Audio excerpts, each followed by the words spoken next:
Bien sûr, je peux certifier que c'est ça qui va faire le son, la qualité du son qui va faire qu'on peut corriger, donner un rendement au violon. En anglais, nous, en français, on l'appelle l'âme.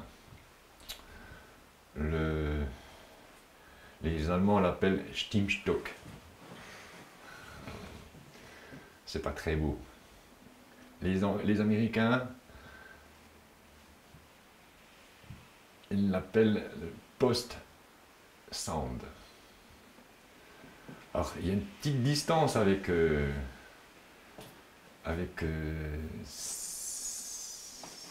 cette compréhension que nous, on l'appelle l'âme. Alors, ça donne une autre dimension, une autre approche, c'est moins distant. Alors, c'est une pièce de bois de 6 mm de diamètre environ, qu'on peut choisir, 5,9, là c'est une 5,9 je pense. Et puis il va falloir la couper. Et après, on la met dans le violon.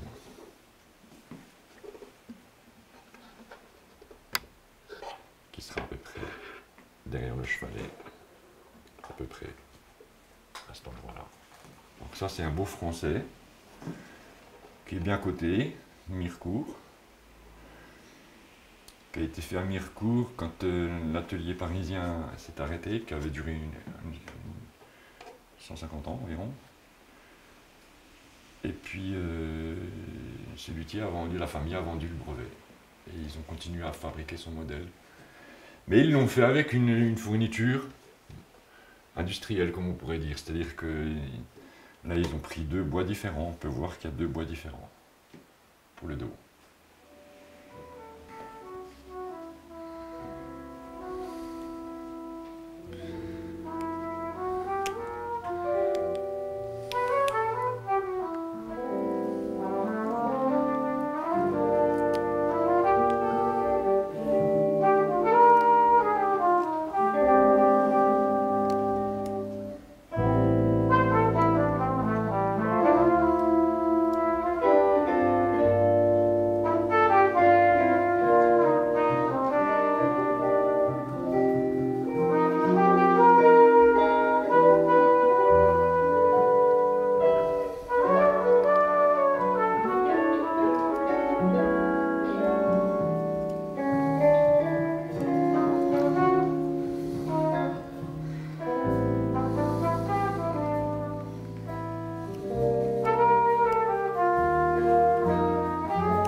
pas mal du tout.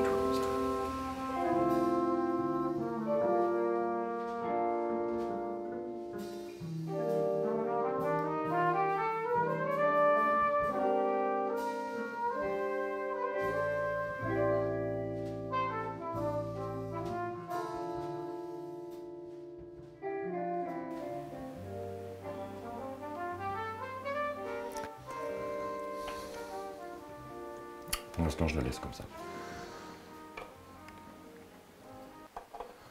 C'est le violon qui va parler. Mais je pense qu'il pourrait être un peu plus à l'intérieur.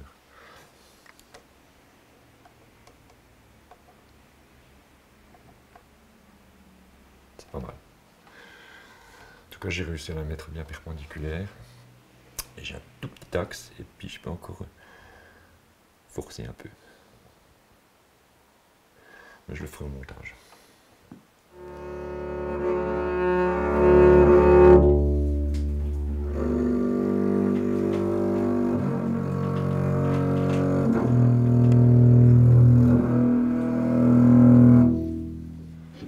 Alors là, j'ai un violon de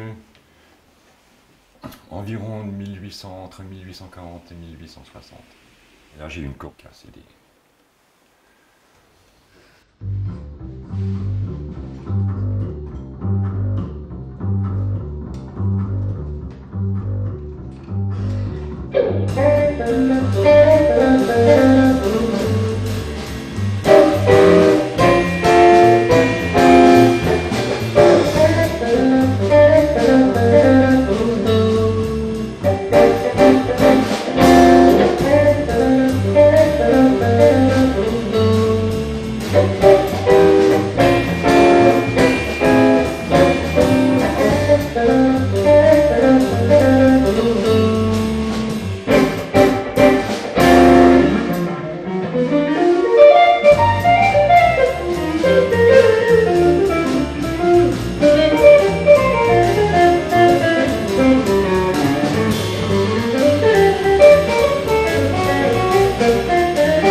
Le crin, on a des petites aspérités. Sur chaque crin, des petites dents. Et c'est ce qui nous fait marcher la corde. Sinon ça glisserait. Mais un petit peu de colophane, ça aide un peu à adhérer sur la corde.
difficile d'avoir des violons, des petits violons qui sonnent. C'est comme c'est un ajustement pour que les enfants puissent jouer, mais c'est loin d'être idéal pour en tirer quelque chose dans le son. Parce que la mesure, elle est faite pour les enfants, mais pas pensée que pour le son. Alors, c'est difficile de trouver un compromis. Et là, j'ai dû refaire un service sur ce petit violon. J'ai remis un chevalet un petit peu plus haut pour avoir une tension un tout petit peu plus forte. Et j'ai pensé lui tirer un petit peu l'âme, c'est-à-dire déplacer l'âme qui est à l'intérieur. Alors, je retrouvais mon pick-up d'abord. Parfait. Alors le pick-up, c'est un outil particulier. Il y a un couteau dessus. Et il y a une extrémité, puis de l'autre côté, on a un marteau, en fait. C'est un marteau, c'est pour pouvoir tirer ou pour pousser l'âme. Et là, on doit le régler, c'est un acier pas trop fort, mais doux, qu'on puisse plier et mettre à la mesure pour bien pouvoir passer. Et là, je l'ai réglé, ce pick-up, pour le petit violon, mais je devais finir une opération, c'est-à-dire tirer. Parce que je vais devoir lui changer un petit peu sa forme pour le mettre dans un grand violon. Je l'étends un peu là. C'est bon. Et j'ai pensé le favoriser dans les graves. Je voulais plus de graves. Je trouve qu'il y a les graves pourraient être un peu plus conséquentes. Alors là, je suis là.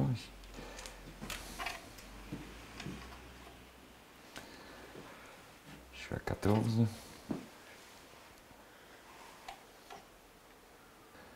Ouais, j'ai à peu près un bon millimètre qui peut me permettre de tirer. Je peux tirer un bon millimètre. Et je pense que je vais peut-être libérer la barre des graves, parce qu'on a une barre sur le côté gauche du violon, qui fait que c'est un contrepoids en fait. Et ça nous permet d'avoir les graves. Et là, je vais m'éloigner.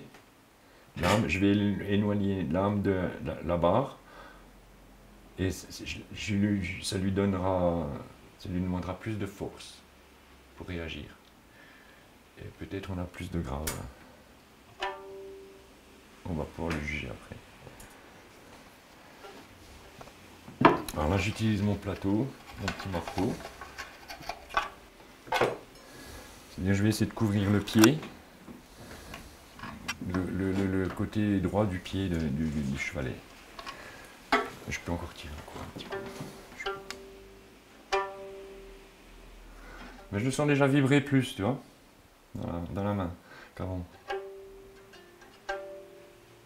Il y a quelque chose qui marche mieux. Mais j'ai pas réussi à la tirer comme je le voulais. Encore un petit coup.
autonome, mon premier atelier, j'ai eu beaucoup de contrebasses qui sont venues. C'est comme ça que je l'ai mis en route d'ailleurs, l'atelier. J'ai tout de suite beaucoup de contrebasses qui sont venues. Et il fallait aller très loin pour aller trouver quelqu'un qui te donne un coup de main pour les contrebasses ou quoi que ce soit. C'était compliqué. Et j'ai vu des gens qui réparaient, qui avaient beaucoup de métiers, qui réparaient. Et j'ai vu des contrebasses vachement bien, mais qu'il fallait ouvrir et puis refaire quelque chose d'important dans le bois. Et quand j'ai revu les instruments, ils étaient neufs. Mais neufs, t'aurais dit qu'ils sortent vraiment neufs. Le mec, il avait tout refait, tout bien, tu vois, mais tout neuf, tu voyais, tout neuf de l'intérieur à l'extérieur. Le mec, il l'avait ouvert, ok, d'accord, mais il avait tout nettoyé, tout reponcé, tout était neuf. Je ne revoyais rien de ce qui existait. Alors je dis, mais écoute, je connais l'instrument, je connais son défaut, je sais que c'est cet instrument, je sais que c'est cet instrument qui sonne un peu une chèvre. Je ne pouvais pas me tromper, c'était bien cet instrument. Mais méconnaissable. Tu vois? Alors il y a des gens qui réparent comme ça, ceux-là, ils n'ont pas fait d'école. Ils l'ont eu avec un maître, certes, mais tu vois, d'emblée, c'est pas le son, c'est le chêne. Le beau. Tu vois? Alors, moi je sais que j'aurais eu fait ça à certaines basses. Tu vois, tu retouches le vernis, les basses elles voyagent beaucoup, elles sont moins protégées que les violons, elles prennent des coups, les vernis prennent des jetons, tu refais des retouches, mais tu ne recouvres pas d'un autre vernis, puis tu reconnais plus ton truc, ça va plus, tu protèges l'ancien vernis, bien sûr. Et le mec il a plus ça, c'est plus la même nana qu'il a avec lui.